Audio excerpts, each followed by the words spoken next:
అందరికీ నమస్తే అండి ఫ్రెండ్స్. ఇప్పుడు మన వీడియో ఏమంటే బ్రహ్మచారులంత వీడియో తీసేద్దాం ఈరోజు. నమస్తే అందరికీ ఫ్రెండ్స్, మన భాగ్యం ఎందుకు చూపిస్తున్నానంటే తను కూడా బ్రహ్మచారి కాబట్టి తనని చూపిస్తున్నాను. రాజుని గుర్తుపెట్టారా? మన ఆశ్రమ వాసుడు అంటే తన బ్రహ్మచారి కూడా, దానికనే మన ఆశ్రమంలో ఉన్నాడు అనమాట. అవకాశం కలిగజేశాము. ఆశ్రమంలో అంటే రూములు తీసుకున్నాడు అనమాట. మన పద్మమ్మ కూడా బ్రహ్మచారి, దారిలోనే ఉంది. మన పొట్టెప్ప బ్రహ్మచారి, ఇదిగోండి ఇక్కడ బ్రహ్మచారి. బుజ్జిగుడంకాయ అని నేను అంటాను. ఏం పేరు బాగుందమ్మా? బుజ్జిగుడంకాయ బాగుందా? సుబ్రత్నం బాగుందా? బుజ్జిగుడంకాయ బాగలేదా? బాగుందంట. ఇంకోటి చూపిస్తారండి. ఇదిగోండి మన కృష్ణమూర్తి కూడా బ్రహ్మచారి. నువ్వు బ్రహ్మచారి కదమ్మా?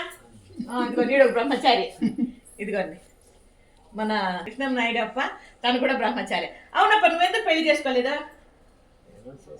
ఇప్పుడు చూద్దామా పిట్ని. అప్ప సిగ్గుపడతాడా? ఫ్రెండ్స్, ఇక్కడ వెంకటేష్ అప్ప కూడా బ్రహ్మచారే. అవునప్ప, బ్రహ్మచారి. నువ్వు బ్రహ్మచారి అంటే ఏమప్ప? పెళ్లి చేసుకోకుండా, పెళ్లి లేకుండా బ్రహ్మచారి అంటే కరెక్టే కదా? మీకు పెళ్లి చేసుకోలేదు. ఓకే, టీవీ పెట్టుకుందామా? ఏమన్నా నువ్వేమన్నా బ్రహ్మచారా? మీ ఇంటి పేరేమే? చెప్పచ్చా ఇంటి పేర్లో?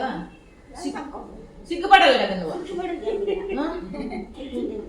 తెలిసిందేదే. ఉన్నప్పుడు సిగ్గుపడతా ఉంటివే? సిగ్గేలే. సిగ్గు చిన్నప్పుడే పోయా, మానం మన్నే పోయా. నువ్వే చెప్పు. చిన్నప్పుడు పోయా, మానం మన్ననే పోయా. ఇంకేం కావాలి ఇప్పుడు? అది కదా.